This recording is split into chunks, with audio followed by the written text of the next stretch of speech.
Artiste na bino Berge Chantier ndaka likolo, sans oublier Soda Makasi ya pesa tango Eli Biongo Daki Biongo Welveri Kinkela tobosani te, donc balobi pesa tango ne tombera jamais. Bino moboyebi inusa idéologie erokwea te ma Charlotte et Pigeon Ibrahim Nzambe kafu na kafu osana te balobi tozali on est ensemble toujours, donc marambo etali itumba oyo tolobaki tokotika yango te tili fabo tozana bino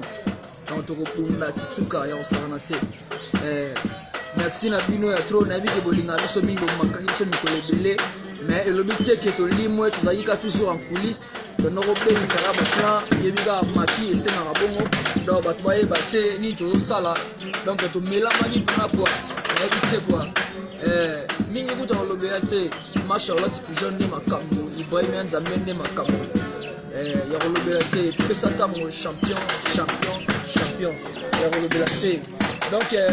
ça peut tarder nayebi ke bolinga biso mingi biso mpe tolinga bino mingi. Basoda bazali baleka songo bazali Patrick Solo bazali, donc ya mututu bashiko tempo bazali biso tozali quoi, donc rien à dire.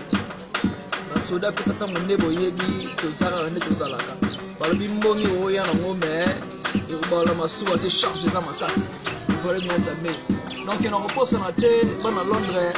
donc on est ensemble Tony Twingi Dex Samba, donc Fania Star Bobby de Londres nayebi te quoi, rien à dire. Donc ya mingi kuta kolobela te parce que nayebi ke bose bele bolingaka biso mingi neti bato lokola ba Olga Botula mwana mokonzi, nayebi ke bolingaka biso ya trop bato lokola Papa Kali na Ngola yo yebi saleka songa lela mpona yo Papa Kali na Ngola, donc rien à dire. Donc elle était vieux gaz nayebi te quoi, vieux gaz na Luanda nayebi te yo nde moto makambo repesa makambo les gars, vieux gaz na Luanda, donc vieux na ngai ya poto, vieux na ngai poto Claude Mignon Bilele ye moto makoda ti Claude Mignon Bilele da basoda na yo bazali kaka toujours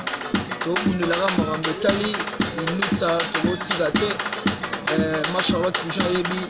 donc tozalaka na contact mpo ayebi ke bana maki baosala makambo etali, donc ya kolobela kutu te. Donc 5 familles Mao Luta, famille Mao bino boyebi ya kosakana te, famille Mao Luta Yannick Luta bino tout toza ensemble toza na bino de cœur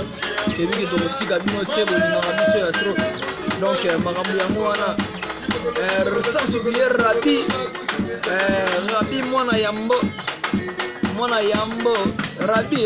Yambo, donc makambo oyo rien à dire quoi.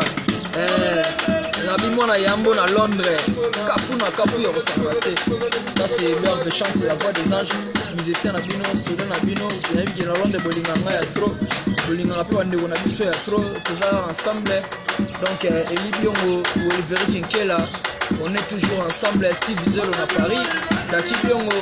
tozala toujours ensemble nayebi te quoi. Doudou Tumbula na kobosana te, donc toza na bino toujours de cœur. Doudou Tumbula na Londres, Papa Gérald Bakuya,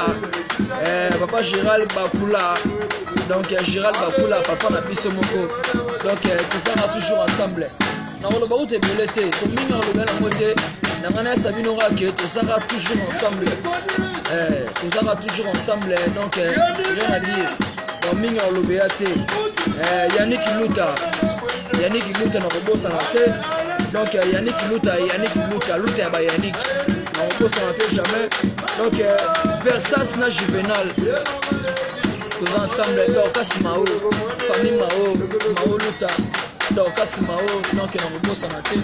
donc bana Londres esekta na bino tosaki bango ara toujours bayuma babanda esidi bandima babayuma babanda es toza wana tokembisaka ingisa makambo etali, donc Ibrahim Nzambe nde makambo pesa tango yango ya topesaka tango tobaki topesa nde tango na minute topesa tango, donc tozala ensemble na bino toza de cœur coulisse toujours topréparé kaka biloko bagel oyo mbolo se eyaki makambo ebele donc nayebi te kua bokoyoka bokosantir bagel oyo mbolo nayebi te kua donc turo mpena kafu ya kosakana te babi dégâts eza dégâts toujours Nathan ma Charlotte Fijon yo nde mama na biso nayebi ke olinga na biso mingi Londres wana eza na maboko na biso eza tombe déjà ma Charlotte Fijon Ibrahim ya nzambe na nyonso donc merci na bino kwa ça c'est Juvenal Versace na Juvenal donc bino nde makambo kwa Rabi mwana ya yambo Rabi mwana ya yambo nayebi te kwa papa Gérald Bakula donc makambo etali yo na bi ma Charlotte omoni bakimi ma Charlotte bakoka charge te fo batsa poa oyo nde biso turo na biso makambo etali nayebi te kwa makambo etali yo nayebi te